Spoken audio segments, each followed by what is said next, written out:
You can stay at home alone, be depressed, cry. Or when you start to say yes to life, the life say yes to you. And at every single step you can find some cool company. I don't know how to say, but yes, all these sweet dudes.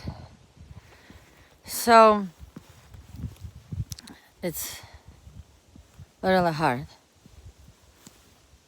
to say no to tears, to depression. It's hard to keep trying to do something when nothing is work. Nothing works. I know that.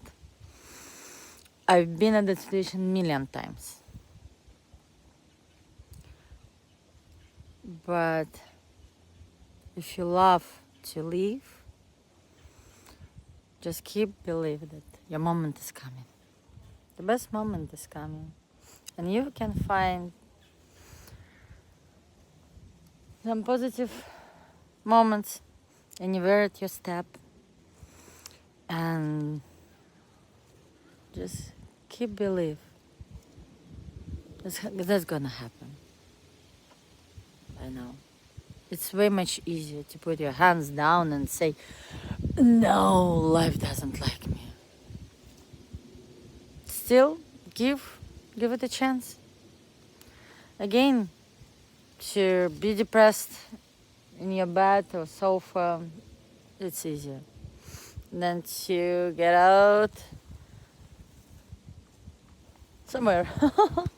And you never know whom you can meet, who can give you a very nice smile. Hi! It looked at me. Subscribe to my channel and maybe you're gonna hear something